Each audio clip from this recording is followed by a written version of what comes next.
Welcome to Keep the Faith Ministry News. After years of revelations about strange lights in the sky, first-hand reports of Navy pilots about UFOs, and governmental investigations, Congress seems to have admitted something startling in print. It doesn't believe all UFOs are man-made.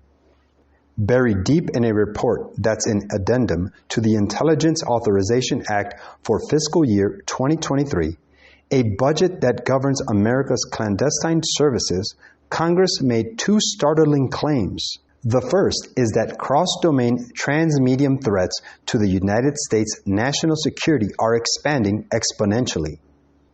The second is that it wants to distinguish between UFOs that are human in origin and those that are not.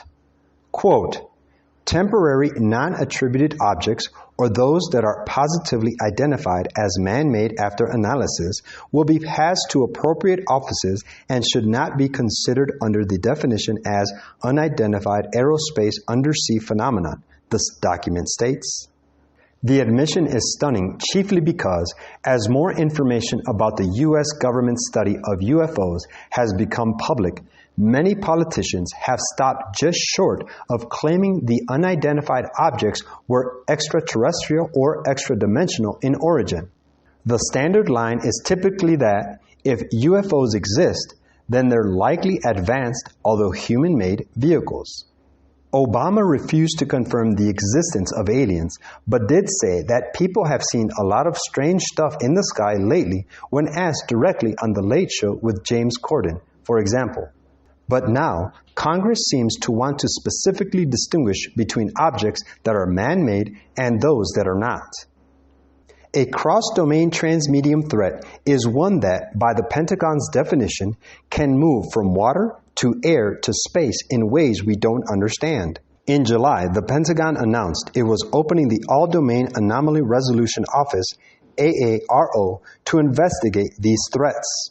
The bill would reclassify unidentified aerial phenomenon, the government's term for UFOs, as unidentified aerospace undersea phenomena and rename the Pentagon's office in line with the new designation. Last year, a leaked video that was confirmed by the Pentagon as being authentic appeared to show a UFO seamlessly flying beneath the waves. Senator Marco Rubio, the vice chair of the Senate Select Committee overseeing intelligence that issued the report, has publicly said he wants the UFOs to be aliens and not foreign weapons. A large question, of course, is why Congress is seemingly admitting this now in public. After all, lawmakers are privy to classified information that the general public isn't.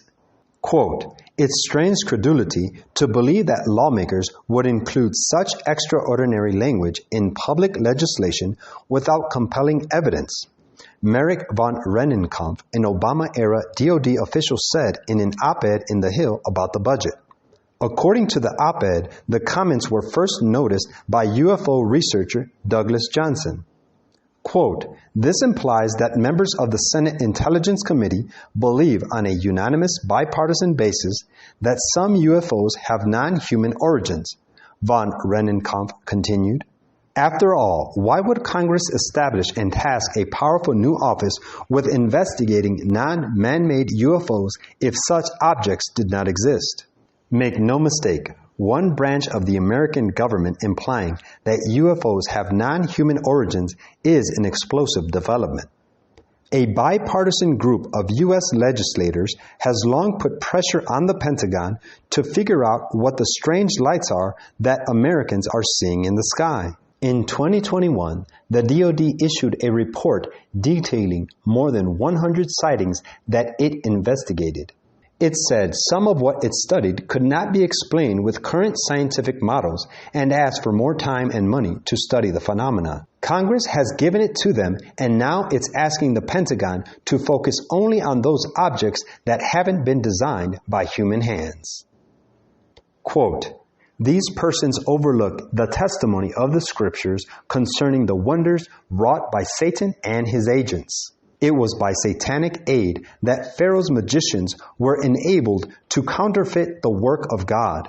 Paul testifies that before the second advent of Christ, there will be similar manifestations of satanic power. The coming of the Lord is to be preceded by the working of Satan with all power and signs and lying wonders, and with all deceivableness of unrighteousness. 2 Thessalonians 2, 9 and 10. And the Apostle John, describing the miracle-working power that will be manifested in the last days, declares, He doeth great wonders, so that he maketh fire come down from heaven on the earth in the sight of men, and deceiveth them that dwell on the earth by the means of those miracles which he had power to do. Revelation 13:13 and 14. No mere impostors are here foretold. Men are deceived by the miracles which Satan's agents have power to do, not which they pretend to do. Great Controversy, page 553. This is Keep the Faith Ministry News. Thank you for watching.